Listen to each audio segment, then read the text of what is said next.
it all started back in the late 70s when I was the first person to play a metal wood in a tournament.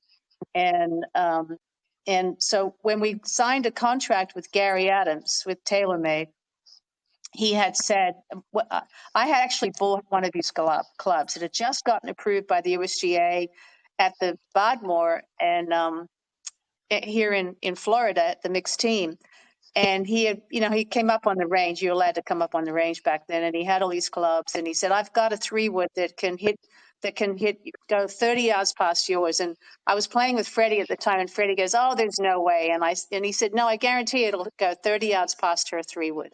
So Freddie's like, oh, hit it and show he's wrong. And it did. It went 30 yards past my 3-wood.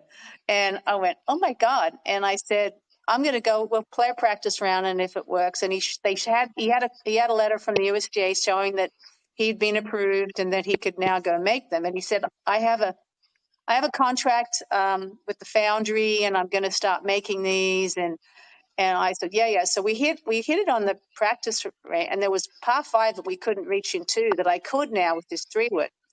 So I came back and said, okay, I'm gonna play your club in the tournament. And, which would normally back then is a huge deal, or anytime when you play, on TV. And he goes, well, I brought a truck full down, and no one has paid me, and I really need some more. I need some money to go back. I've got gas money I need, and I haven't made any money from doing this, and it cost me a lot of money, all these clubs. And I went, ugh. So I paid $162 for this 3-wood. I paid him. And he said, you're going to be the first person I sign in the contract when I get my money from the bank to make these. And I went, okay, fine. So sure enough, about 6 months later, my agent calls and goes, we got the strangest call. These people want to make they're only making fairway woods right now, but they want to sign you to a big contract. And they want you to come up to the foundry and we're going to work on this deal. And I'm like, oh my God, that guy's going to come through.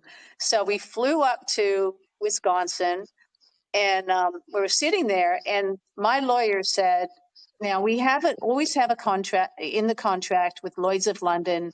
If they win a major, because of, they get all this extra money, should get a $25,000 a base on top of her base, and they were paying me $25,000, which in those days was a lot of money to play a club. And he said, but we have this contract, and it's only $1,200 in case she wins any majors for the next 5 years while this contract is in place. And their lawyers said, we're only doing this because she bought his club and he's doing this as a favor. She hasn't won any majors. She's not going to win a major. And this was in 1979. And I hadn't won a tournament yet that year. So they went, no, we're not going to sign that contract. We're not going to put the extra $1,200. We're just going to do this base contract.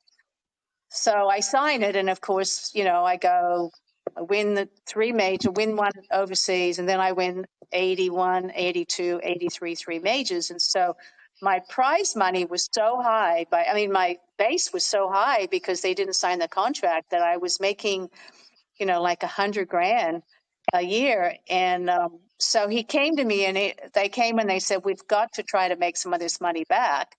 Would you do a poster with the club? And I'm like, yeah, that's fine. I don't care. Whatever you want to do. You get so many photo days a year. So they did the poster, which was with the 3-wood, with the dress blowing up, kind of like the Marilyn Monroe with the spoon.